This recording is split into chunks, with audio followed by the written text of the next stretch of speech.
Hello student, welcome back. Last class में हमने exercise 4.1 का क्वेश्चन नंबर 2 के 3 पार्ट सॉल्व किए थे और आज की क्लास में बचे हुए पार्ट सॉल्व करेंगे। ठीक है, चलिए स्टार्ट करते हैं।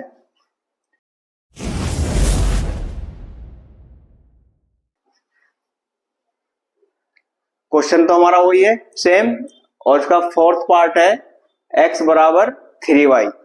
अब देखिए, पहले इसको क्या करेंगे, हम ax plus B Y plus C बराबर 0 की फॉर्म में लिखेंगे।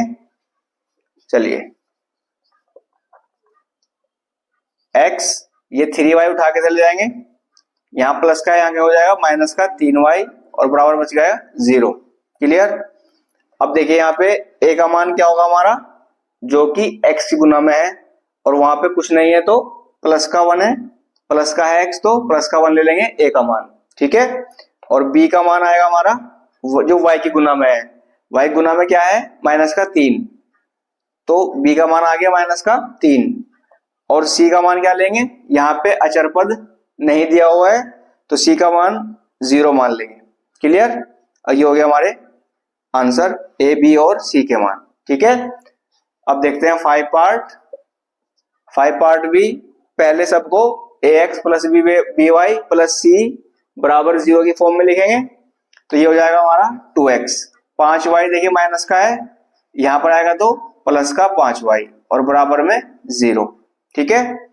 यहां पर पे a का मान निकालेंगे जो x की गुना में है तो 2 आ जाएगा, और b का मान y का गुणांक जो होगा प्लस का 5, और c का मान अचर पद जो होता है हमारा वो भी इसमें भी नहीं है तो यहाँ पे क्या हो जाएगा 0। ठीक है, आंसर। सेम फोर्थ पार्ट करेंगे। यहाँ पे 3x प्लस 2 है और बराबर में 0 है, ये ऑलरेडी जनरल फॉर्म में लिखा हुआ है। और यहाँ पे a का मान निकालेंगे तो 3 आ जाएगा x की गुना का, और b का मान, अब देखिए यहाँ पे b क्या होगा हमारा, जो y के गुणांक में होगा, और यहाँ पे y नहीं है, सिर्फ सिंपल दिया हुआ है अचर पद, तो ये किसका मान होगा c का। b का वैल्यू क्या रखेंगे, यहाँ पे b की वैल्यू हो जाएगी 0। ठीक है, क्योंकि यहाँ पे y नहीं दिया हुआ है तो b की वैल्यू क्या जाएगी 0, और c का मान आ जाएगा हमारा अचर पद 2। ठीक है, आंसर। अब देखते हैं 7 पार्ट। 7 भी ऑलरेडी जनरल फॉर्म में लिखा हुआ है, y माइनस 2 बराबर 0।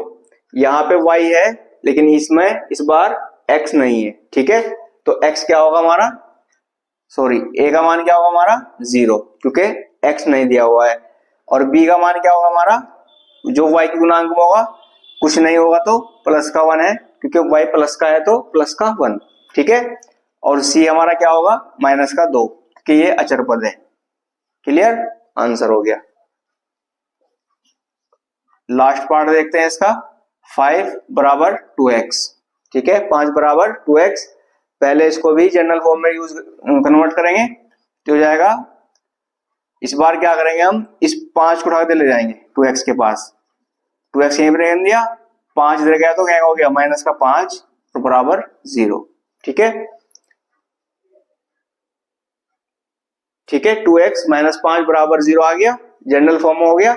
और यहाँ पे a की वैल्यू निकाल लेंगे तो x का गुणांक 2 है, 2 आ जाएगा, और b की वैल्यू क्या आएगी, इसमें इस बार y नहीं है तो माइनस 0 आ जाएगा, और c की वैल्यू माइनस का 5 जो कि हमारा अचर पद है।